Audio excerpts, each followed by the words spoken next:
cars. That's just coming out of Britain's, I think, and it will just get going again and appear over hilltops to you in a second.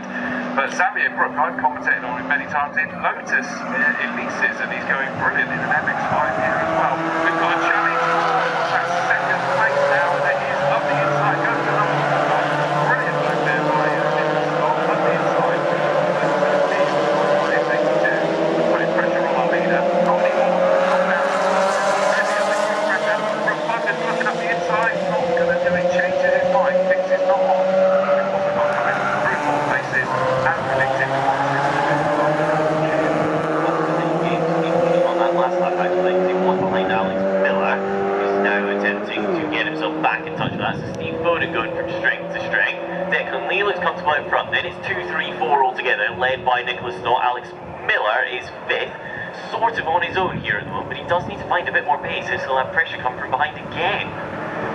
Indeed, so they're down towards Shell, comfortable for our leader, Declan Lee at the moment. It's exactly what he wants, and it's second place at the start in the number 4 car. Nib's still all over the back of him, so Stott made that great move coming into Hodge, but he's not managed to pull away from him, and Steve Foden is looking to try and stay on the back of those. Gap before we get to Alex Miller. Alex will be desperately hoping he can move off, but he already had that massive lot coming down towards you last time, so he needs to just sort of get himself into the groove and keep those points ticking over to keep the championship fight alive. Looks like a good lap from Nicholas Stott so far. This one is already the cars at his laps once more.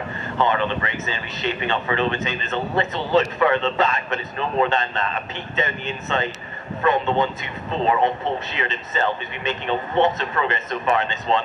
That red car now up into 9th place. It might even be 8th at this stage. I think it is, as they run up Clay Hill. Well, the pack make their way under the trees, and we've got a challenge for second place again up the inside, and that was at Druids. Brilliant job there from Nibs. The 82 car jumps up ahead of Stott, and in fact that's really unsettled the number 4 car, and he's falling back into the clutches of Steve Foden. The 169 Clapham North car is looking to go around the outside. That's going to be a big car.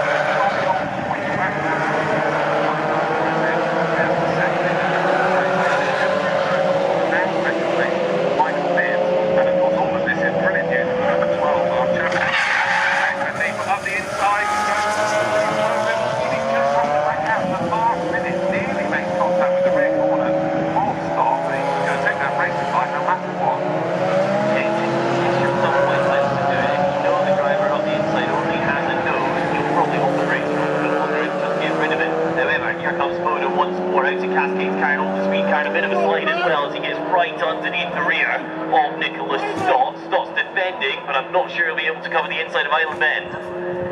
Well, down they go towards Shell Oils, and again Steve Foden's going to be looking towards the outside of Nibs. Just see in the background, round Shell Oils comes our race leader Declan Lee, comfortably in the lead. Last time round it was nearly 2 seconds was the margin, but the new fastest lap of the race was done by 124 Paul Sheard, and you can see in there the 124 car coming round, diving up the inside of number 70 Xavier Brooks as they go into Britain, bouncing over the curbs multiple times there, and he gets it done, and he's trying to take with him there. Trying to work out, that's 26 Fletcher he's trying to take with him as well. Nicholas Stott to the outside, a touch, a wiggle, a weave for the 4 car, but he's through into second place at his lot. That demotes Nibs from 1 and puts him at threat now from that 169, of which has been making good progress over the course of this race. Nibs over the curve, back onto the circuit again. They're all still line of start, and Declan Lee is escaping up ahead. It's just incredible, isn't it? It's that second place backwards that nobody wants second, basically. They keep fighting as they come through Druids, the right-hander under the trees outside of both of our views normally, but with the stream, obviously I'm able to see a little bit. We've got yellow flags waving at Lodge. Now, who have we lost? Morley, we've lost Ray Morley. Presumably, yeah, he's not at Lodge.